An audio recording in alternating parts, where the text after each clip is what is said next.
हर खबर पर होगी आपकी पकड़। डाउनलोड कीजिए एबीपी लाइव ऐप। आपको बता दें कि सोमवार को रिया से दोबारा पूछताछ होगी और इस पूछताछ में उनके पिता भी शामिल होंगे।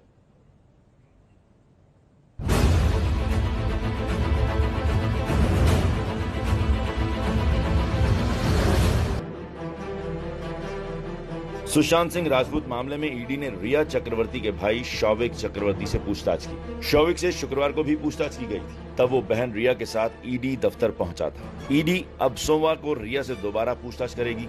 रिया के साथ ही सोमवार को रिया के पिता को भी ईडी ने पूछताछ के लिए बुलाया है, क्योंकि इस मामले में 15 करोड़ रुपए की रकम का रहस्य गहराता जा रहा है। ईडी को अब तक की जांच के दौरान रिया के बैंक खातों में 15 करोड़ रुपए की रकम नहीं मिली है। सुशांत के पिता के सिंह ने पुलिस को दी शिकायत में आरोप लगाया था कि रिया चक्रवर्ती और उसके परिजनों ने सुशांत के 15 करोड़ रुपए हड़प लिए हैं। यह आरोप भी था कि सुशांत के बैंक खातों से रकम जबरन ट्रांसफर की गई। ईडी ने इस मामले में मुकदमा दर्ज कर जांच शुरू की थी और रिया से भी शुक्रवार को 8 घंटे से ज्यादा पूछताछ की गई। ईडी सूत्रों के मुताबिक रिया के अब तक सामने आए बैंक खातों की जब जांच की गई तो उनमें सुशांत के खातों से 15 करोड़ रुपए ट्रांसफर किए जाने के सबूत अभी नहीं मिले हैं।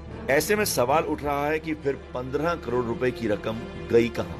ईडी सूत्रों का मानना है कि इसका मतलब पैसे कहीं और भी ट्रांसफर हुए। इस गुत्थी को सुलझाने के लिए ईडी अब सुशांत के जिन जिन बैंकों में खाते थे वहां के बैंक कर्मचारियों से भी पूछताछ करेगी। ईडी को सुशांत की आईटीआर से यह पता चल चुका है कि सुशांत की सालाना कमाई करोड़ों में रही थी। एबीपी न्यूज को सूत्रों से रिया से पूछताछ के डिटेल्स मिले हैं। उसके मुताबिक रिया ने अधिकारियों के सामने शर्त रखी कि वो जो भी कहेंगी अपने वकीलों के सामने कहेंगी। इस पर ईडी के अधिकारियों से उनसे ये बात लिख कर देने को कही, जिसके बाद रिया ने कहा, ठीक है, पूछिए, आप क्या पूछना चाहते हैं? अधिकारियों ने पूछा, आपके 2 अकाउंट हैं, इनमें कितनी रकम जमा है? रिया ने टालते हुए कहा कि उन्हें अभी इसके बारे में ठीक से पता नहीं है। ईडी के अधिकारियों ने पूछा कि आपकी सालाना आय 14 लाख रुपए है। इतनी कम आय होने के बावजूद भी आपके पास मुंबई में 2 महंगे घर कैसे आए? इस सवाल का भी रिया जवाब देने से बचने की कोशिश करती रही। सुशांत के अकाउंट से कुछ पैसे रिया के अकाउंट में ट्रांसफर हुए थे। जब इस बारे में रिया से पूछा गया तो इसका जवाब रिया के पास नहीं था। सुशांत ने शौविक को कंपनी में पार्टनर क्यों बनाया?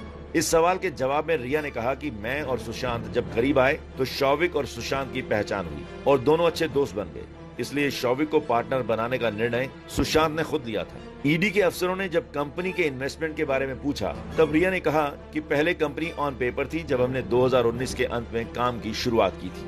रिया ने कुछ सवालों के जवाब दिए जरूर, लेकिन महत्वपूर्ण सवालों के जवाब देने से वो बचती रही।